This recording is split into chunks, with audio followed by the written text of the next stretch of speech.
آپ کو پتہ ہے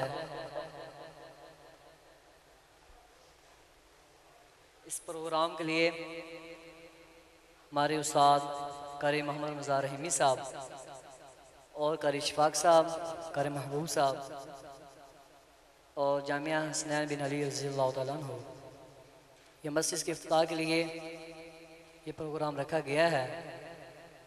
اس لیے اب ہمارے استاد، ہمارے مدرسہ جامعہ مدن الخیر کے خطیب حضرت مولانا قاری یاسر صاحب یہ خطاب فرمائیں گے۔ آپ سے گزارش ہے کہ آپ ان کو اسٹیج سے آنے سے پہلے نعرہ کی تکبیر، نعرہ تکبیر، نعرہ رسالت، غیرت مند، جرأت مند، نعرہ تکبیر۔ نبی بعد اما بعد فاعوذ باللہ من الشیطان الرجیم بسم اللہ الرحمن الرحیم وقال تعالی وَأَنَّ الْمَسَاجِدَ لِلَّهِ فَلَا تَدْعُوا مَعَ اللَّهِ أَحَدًا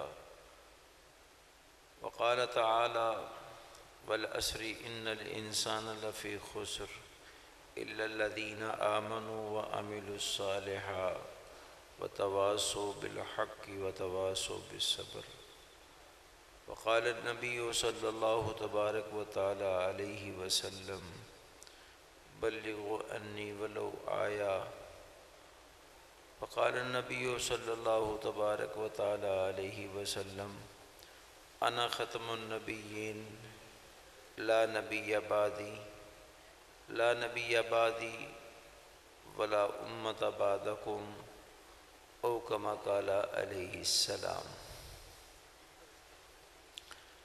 میرے محترم بھائیوں، میرے عزیزوں، میرے بچوں، اللہ تعالیٰ نے ہم سب کو ایک ہی بار یہاں بھیجا ہے۔ ہم میں سے اب دوبارہ کوئی دنیا میں نہ آئے گا اور موت تک کا وقت ہم سب کو دیا گیا ہے۔ کامیابی اور ناکامی کا تعلق ہمارے جسم کے ساتھ ہے، غیر خارج چیزوں کے ساتھ نہیں۔ ہر انسان کی کامیابی کو اور اس کی ناکامی کو اس کے اندر رکھا گیا ہے۔ وفی انفسہم افلا تبصرون۔ ہم سب کی کامیابی ناکامی کا تعلق ہمارے جسم کے ساتھ ہے، خارج کی چیزوں کے ساتھ نہیں۔ اس لیے چیزوں کا زیادہ ہونا یا کم ہونا، اس کی وجہ سے آدمی نہ اللہ کے ہاں عزت والا بنتا ہے اور نہ اللہ کے دربار سے مردود سمجھا جاتا ہے، بلکہ عمل کے ٹھیک ہونے کی بنیاد پر عزت والا بنتا ہے اور عمل کے خراب ہونے کی بنیاد پر اللہ کے دربار میں مردود سمجھا جاتا ہے۔ ہم نے رسول پاک صلی اللہ علیہ وسلم کا زمانہ چونکہ نہیں پایا، اللہ کے رسول کو نہیں دیکھا، اترتا ہوا قرآن نہیں دیکھا، اس لیے آج کا انسان کامیابی کا مطلب غلط سمجھ بیٹھا ہے اور ناکامی کا مطلب بھی غلط سمجھ بیٹھا ہے۔ کامیابی، دولت زیادہ آگئی، کامیاب ہو گئے، دکان چھوٹی تھی بڑی دکان کر لی، کامیاب ہو گئے، نوکری نہیں مل رہی تھی پسند کی نوکری مل گئی، کامیابی سمجھ لیا، پسند کی شادی ہوگی اس کو کامیابی سمجھ لیا، کسی کے مقابلے میں میچ میں تھے جیت کے اس کو کامیابی سمجھا، ووٹنگ پہ کھڑے ہوئے تھے تو جیت گئے تو اس کو کامیابی سمجھا۔ یہ سارے کامیابی کے مفہوم یقیناً ہیں، لیکن اصل کامیابی یہ نہیں ہے۔ یہ حالتیں ہیں، یہ کیفیات ہیں جو اللہ انسانوں پہ امتحان کے لیے ڈالتا ہے۔ کامیابی کیا ہے اور ناکامی کیا ہے، اس کو اللہ تعالیٰ نے خود قرآن پاک میں بیان فرمایا ہے۔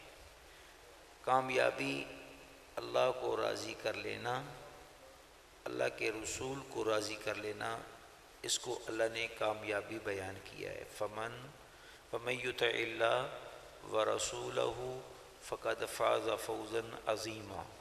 جس نے اللہ کو راضی کیا اس کے رسول کو راضی کیا کا وہ کامیاب ہے، اور جس نے اللہ کو ناراض کیا، اللہ کے رسول کو ناراض کیا کا وہ ناکام ہے۔ وَمَن يُشَاقِقِ اللَّهَ وَرَسُولَهُ بَعْدَ أَن تَبَيَّنَ لَهُمُ الْهُدَىٰ وَيَتَّبِعْ غَيْرَ سَبِيلِ الْمُؤْمِنِينَ نُوَلِّهِ مَا تَوَلَّىٰ وَنُصْلِهِ جَهَنَّمَ کا جس نے اللہ سے بغاوت کی، اس کے رسول سے بغاوت کی اور صحابہ کا راستہ چھوڑا، ہم ایسے تمام لوگوں کو جہنم میں ڈال دیں گے۔ تو ناکامی جو اصل اللہ بیان کر رہے ہیں وہ اللہ رسول کو ناراض کرنا ہے۔ ایک دوسرے مفہوم کے ساتھ قرآن کامیابی بیان کرتا ہے، فمن زحزح عن النار وادخل الجنہ فقد فاز، جو جنت میں چلا گیا اور جہنم سے بچ گیا کا یہ کامیاب ہے، اور جو جہنم میں چلا گیا وہ ناکام ہے۔ اس مفہوم کو بھی اللہ خود بیان کرتے ہیں، قل ان الخاسرین الذین خسروا انفسهم واہلیہم یوم القیامہ الا ذلک هو الخسران المبین لهم من ظلل من فوقہم ومن ظلل تحتہم من النار کا ناکام وہ ہوا کل قیامت میں جس کے اوپر بھی آگ ہوگی اور اس کے نیچے بھی آگ ہوگی، یعنی جو جہنم میں چلا گیا۔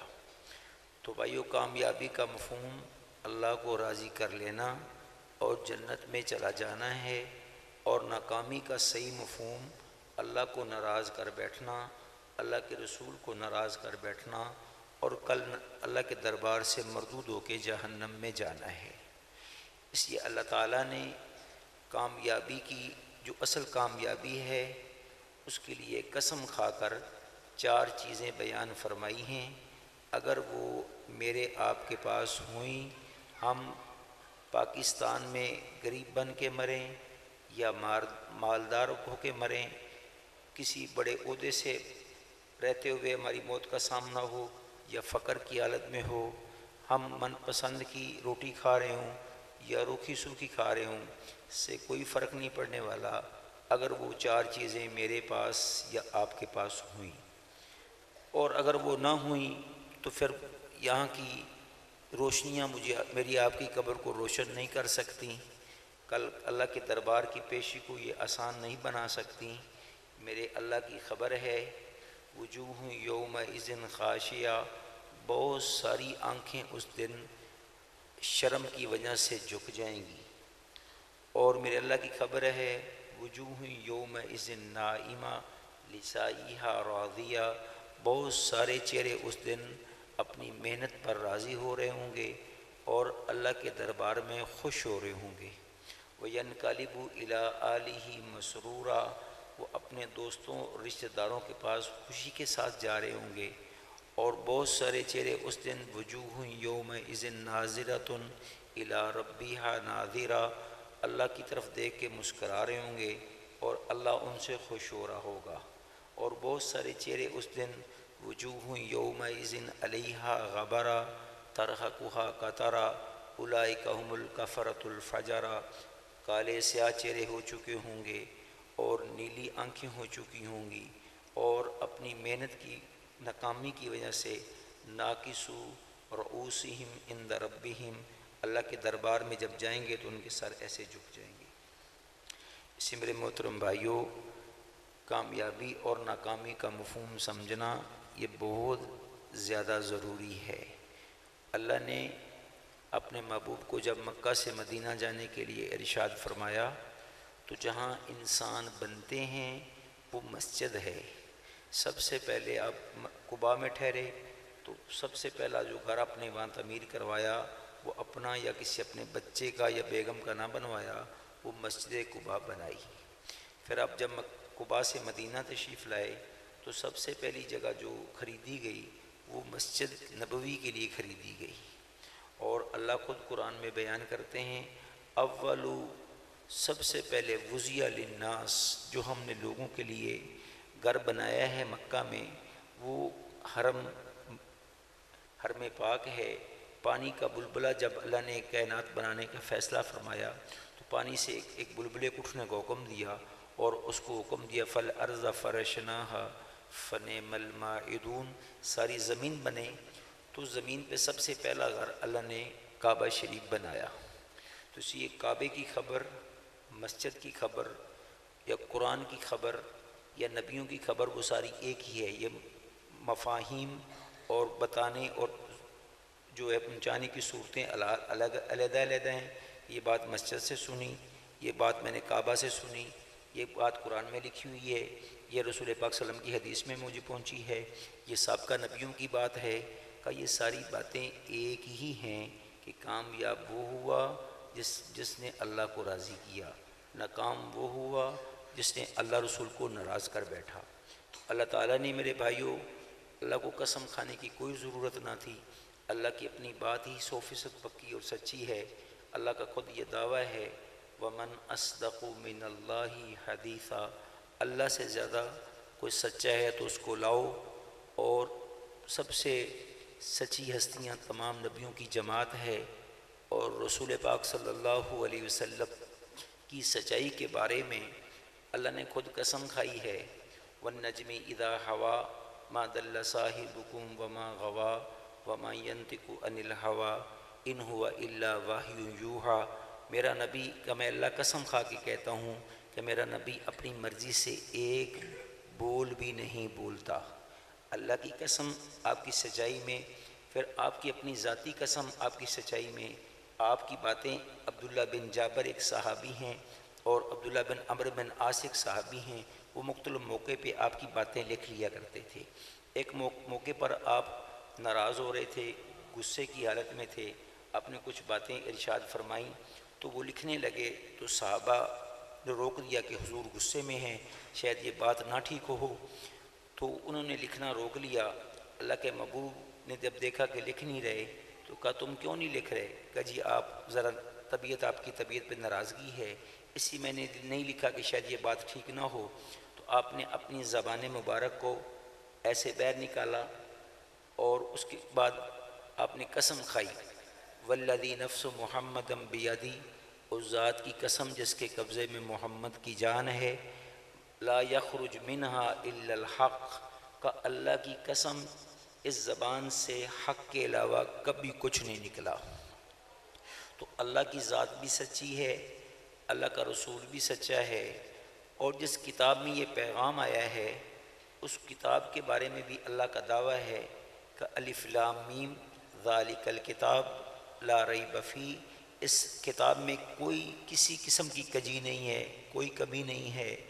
اور صرف یہیں تک بات کو اللہ نے نہیں روکا، مسلمانوں کو بھی، کافروں کو بھی، سب کو اللہ نے یہ دعوت دی ہے کہ اگر تم وَإِن كُنتُمْ عَلَىٰ رَيْبٍ مِّمَّا نَزَّلْنَا عَلَىٰ عَبْدِنَا، اگر اے مسلمانوں کی جماعت یا کافروں کی جماعت تمہیں اس بات کا شک ہے کہ یہ قرآن آسمان والے کا نہیں ہے، یہ کسی نے بیٹھ کے لکھ لیا ہوگا، کہ جاؤ پھر تم ساری دنیا کو، اللہ کہتا ہے میری دعوت ہے فَاتُوا بِسُورَةٍ مِّن مِّثْلِهَا وَادْعُوا شُهَدَاءَكُم مِّن دُونِ اللَّهِ، تم ساری دنیا کو بلا لو اور تم سارے مل کر جو ہے اس طرح کی ایک صورت بنا کر لے آؤ۔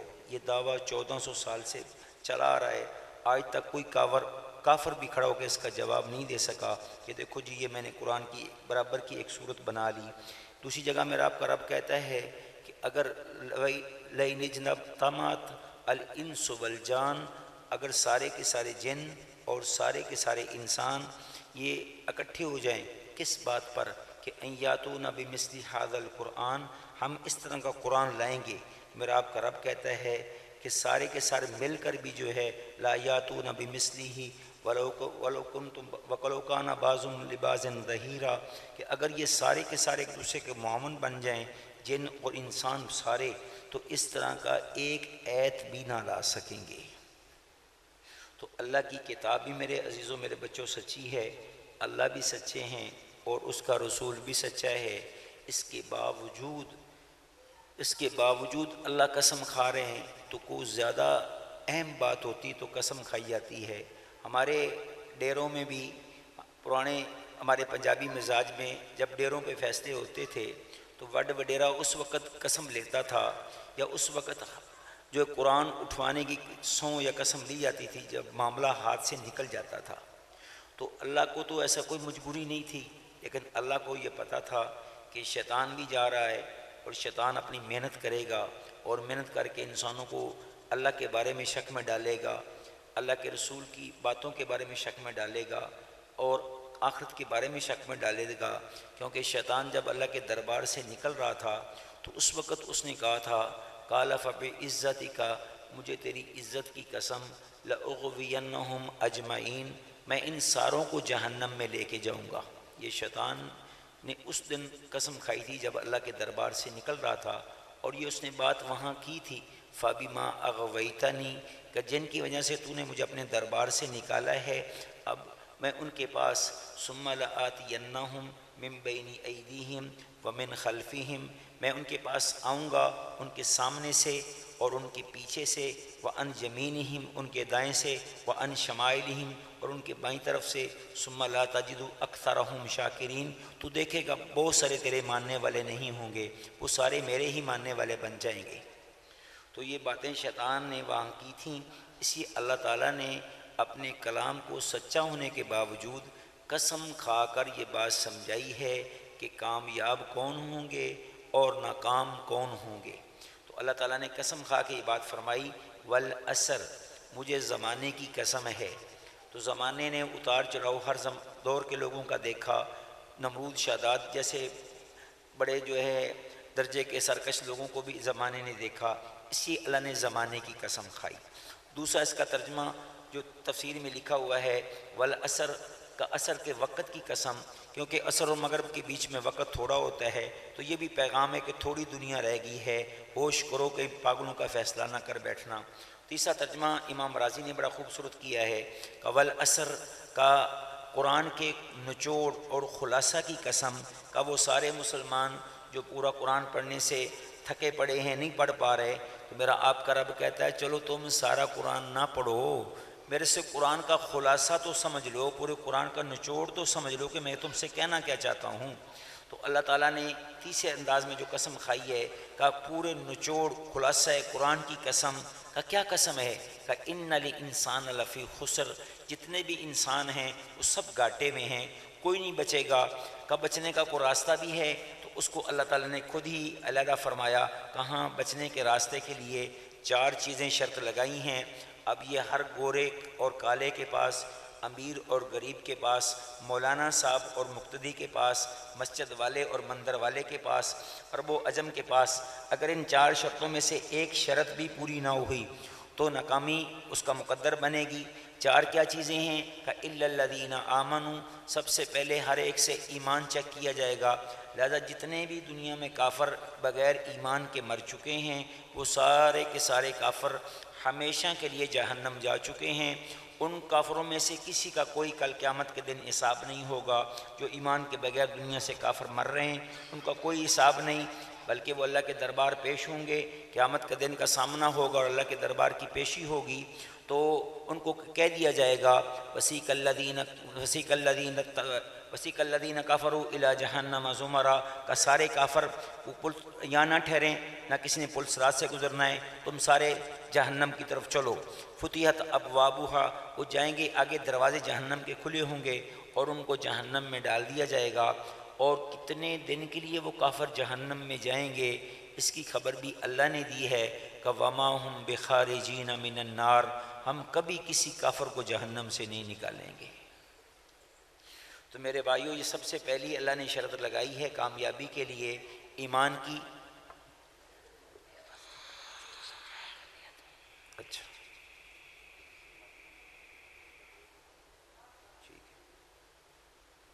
تو میرے محترم بھائیوں، میرے عزیزوں، میرے بچوں، سب سے پہلی کامیابی کے لیے شرط ہر غریب اور ہر امیر کے لیے اللہ تعالیٰ نے ایمان کی رکھی ہے۔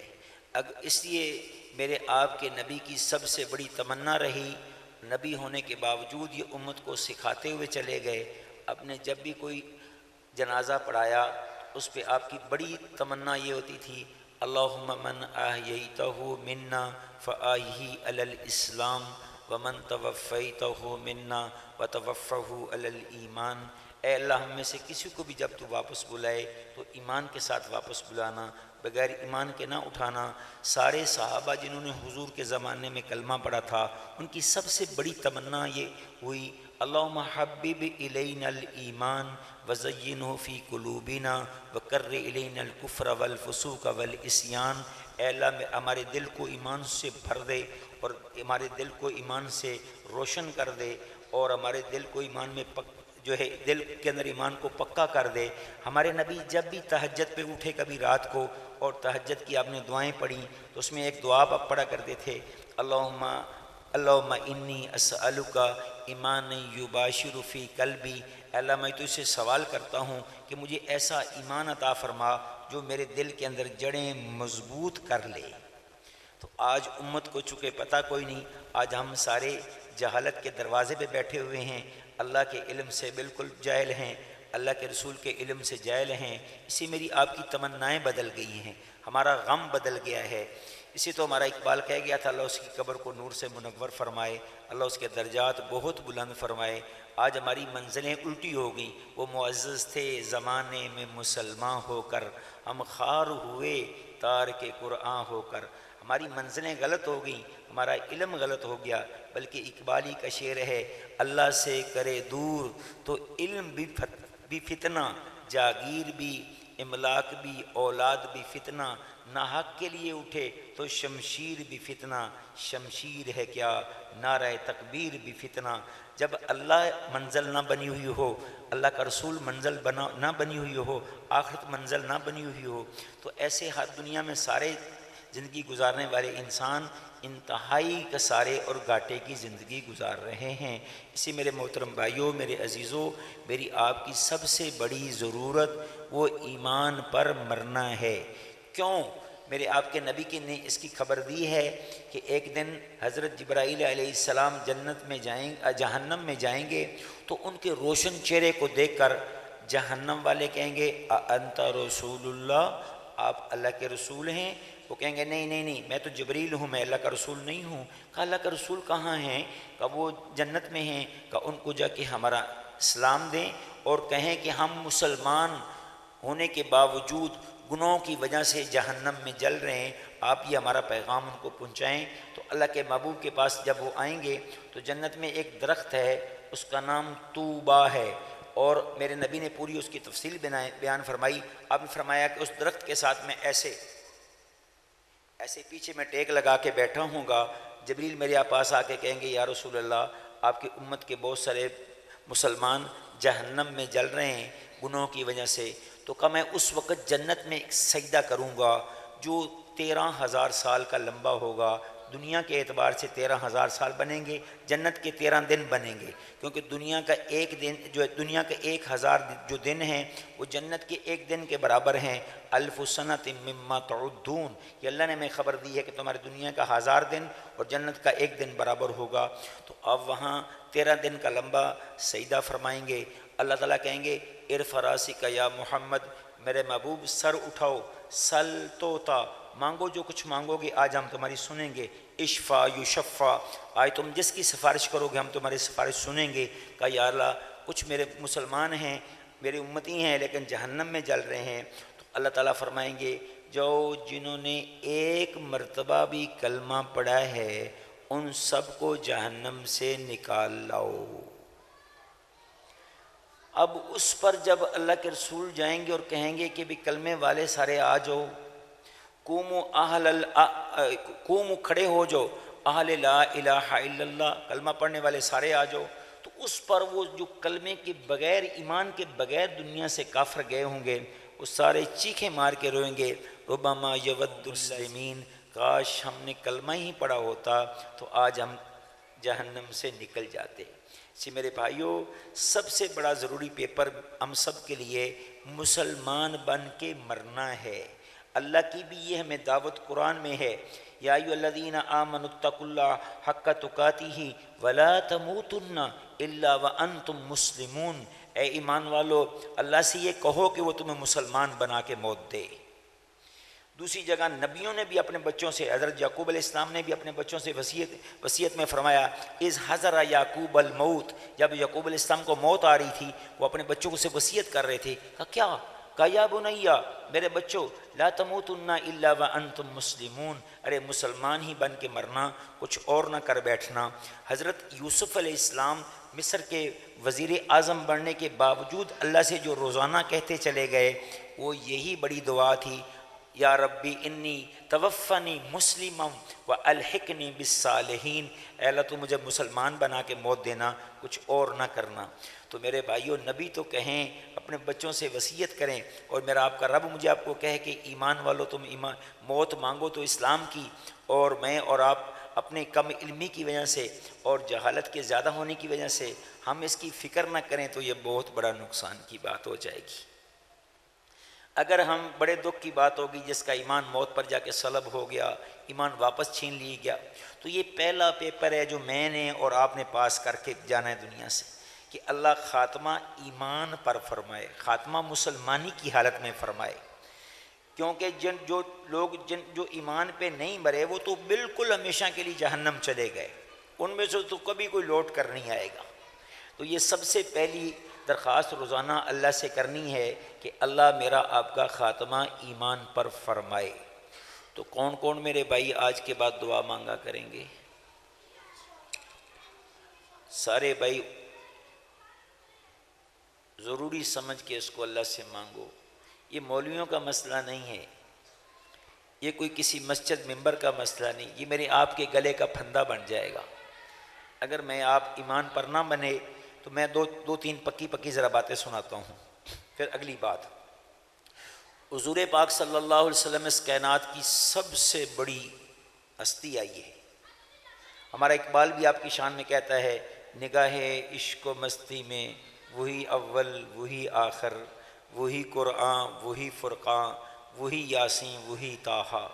اقبال ہی آپ کی شان میں کہتا ہے، کتاب فطرت یہ کائنات، کتاب فطرت کے سرے ورق پر جو نام احمد رقم نہ ہوتا، یہ نقش ہستی ابر نہ سکتا، نظام لوح و قلم نہ ہوتا، زمین نہ ہوتی فلک نہ ہوتا، عرب نہ ہوتا عجم نہ ہوتا، یہ محفل کون و مکان نہ ہوتی، گر یہ شاہ امم نہ ہوتا۔ اگر آپ نہ ہوتے تو کچھ نہ ہوتا، یہ تو میں نے اقبال کی زبان سے سنایا ہے۔ اللہ کی زبان سے بھی یہ خبر حدیث میں آئی ہے، اللہ نے اپنے نبی سے کہا ہے کہ میرا محبوب لولا کما خلقت الافلاق، اگر ہم آپ کو نہ بناتے تو کائنات میں کچھ نہ بنایا جاتا۔ حضرت آدم علیہ السلام نے جب جنت میں آنکھ کھولی تو عرش کے نیچے لکھا ہوا دیکھا، لا الہ الا اللہ محمد الرسول اللہ۔ جب جنت کی رہنے والی حوروں کی طرف یعنی بیگمات جو جنت کی وہاں گئے تو ان کے ماتھے پہ لکھا ہوا تھا، لا الہ الا اللہ محمد الرسول اللہ۔ جنت کے درختوں کی طرف جا کے دیکھا تو پتوں پر لکھا ہوا تھا، لا الہ الا اللہ محمد الرسول اللہ۔ جنت کے 8 دروازے ہیں، 8 دروازوں پر لکھا ہوا ہے، لا الہ الا اللہ محمد الرسول اللہ۔ تو آدم علیہ السلام کے جی میں آیا کہ یا اللہ یہ کون ہے؟ پیدا تو سب سے پہلے تو نے مجھے کیا ہے، یہ کون ہے جس کا نام تو نے اپنے نام کے ساتھ جوڑ دیا ہے؟ یہ ان کو فوراً کھڑک گئی، تو فوراً سوال کیا کہ یا اللہ یہ کون ہے؟ تو میرے آپ کے رب نے کہا، اے میرا نبی آدم، اگر میں اس کو پیدا نہ کرتا تو کائنات میں کچھ بھی پیدا نہ کیا جاتا۔ اس کی تفصیل آپ نے خود بھی بیان کی۔ آپ کے پاس ایک صحابی آئے، ابو ہریرہ کنیت ہے، عبد الرحمن نام ہے، وہ آئے آپ کے پاس اور کہا یا رسول اللہ متی وجبت لک النبوہ، آپ کو کب نبوت ملی تھی؟ تو آپ جواب میں کہتے کہ بھائی 40 سال 6 مہینے 10 دن گزر گئے تھے، میں غار حرا میں تھا اور سوار کے دن گزر گیا تھا، رات شروع ہو گئی تھی، 21 رمضان کو جبریل نے آ کے کہا اقرأ بسم ربک الذی خلق، یہ ہونا چاہیے تھا۔ اور آپ کہہ رہے ہیں قد کنت نبیا، میں نبی تھا۔ کب تھے یا رسول اللہ؟ کہا ان آدم بین الروح والجسد، ابھی آدم کی کہانی بھی شروع نہیں ہوئی تھی، اللہ مجھے نبی بنا چکا تھا۔ تو جو اتنی بڑی ہستی ہو، اس کا سکا چچا عبد العزیٰ نام، ابو لہب کنیت، بیگم ام جمیل اور حضرت ابو سفیان جو مسلمان ہو گئی ان کی بہن، اور حضور کی رشتے میں چاچی اور حضور کا سکا چاچا، ٹھیک ہے۔ آپ کے 13 چاچے تھے، آپ کے والد کے بغیر 12 تھے، آپ کے چاچے اور تائے 12 تھے، 13ویں آپ کے والد صاحب تھے۔ تو ان میں سے دو ماؤں سے تھے، اور اس میں جو ایک ہی ماں سے تھے وہ ابو طالب بھی تھے اور ابو لہب بھی تھے، اور حمزہ اور عباس تھی، ایک ہی تھے، باقی دوسرے تھے۔ تو اس میں یہ زیادہ قریبی تھے آپ کے۔ تو اس کے باوجود آپ کے چچا ابو لہب نے کلمہ نہیں پڑھا، بغیر کلمے کے مرا ہے۔ یہ میں بتانا چاہتا ہوں کہ اگر میں آپ بغیر کلمے کے مریں گے ہوگا کیا؟ تو نبی کا سکا چچا ہے۔ ابھی میں نے تمہیں تھوڑا سا نبی کے بارے میں بتایا کہ نبی کی طاقت کیا ہے، اور اس کا سکا چچا ہے اور بغیر کلمے کے مرا ہے۔ اس کا حشر کیا ہوا ہے؟ اللہ نے اپنی کتاب میں بات بتائی تاکہ کوئی شک و شبہ میں نہ چلا جائے کہ تبت یدا ابی لہب وتب ما اغنی عنہ مالہ وما کسب سیصلی نارا ذات لہب وامرأۃ حمالۃ الحطب فی جیدہا حبل من مسد۔ کہ یہ چچا بھی جہنم میں چلا گیا اور یہ چچی بھی جہنم میں چلی گئی۔ تو اگر میں آپ نے اس کو ہلکا سمجھا اور میں آپ نے اس مانگنے کی پرواہ نہ کی، کب مر گئے تو جی میں مر گیا بھائی ٹھیک ہے ختم ہو گیا، نہیں، تو پھر یہ والی مصیبت گلے کا پھندا بنے گی کہ مجھے آپ کو جنت کوئی نہیں لے جا سکے گا، نہ کوئی نبی کی سفارش پھر کام کرے گی، نہ کسی کے آنسو وہاں کل قیامت کے دن کام کریں گے، نہ آپ کی کسی کا رونا دھونا پیچھے سے کام کرے گا۔ اگر کلمہ موت پہ چھن گیا، کلمے کا انکار ہو گیا، قرآن کا انکار کر کے مر گئے، تو سارا کچھ ختم ہو جائے گا۔ اسی میرے بھائیوں میری بڑی منت درخواست سب سے ہے، ہم روزانہ آج سے لے کر موت تک اللہ سے یہ دعا کرتے رہیں کہ یا اللہ ہمارا خاتمہ ایمان پر فرما۔ کریں گے سارے بھائی انشاءاللہ؟ ہاں بھائی اب بولو کیا کہتے ہو؟ ہاں جی پوچھو، جو میری ذمہ داری لگا گئے ہیں یہی روک لیں۔ قاری صاحب سے پوچھو، قاری اشفاق صاحب کچھ کہہ گئے ہیں، پوری کر کے پوچھو بھائی، پوچھو قاری صاحب سے کیا کہتے ہیں۔ جو کام ذمہ لگا گئے ہیں وہیں روک دیں گے، آگے کرنا ہے پورا یا نماز ٹھہر کے پڑھنی ہے؟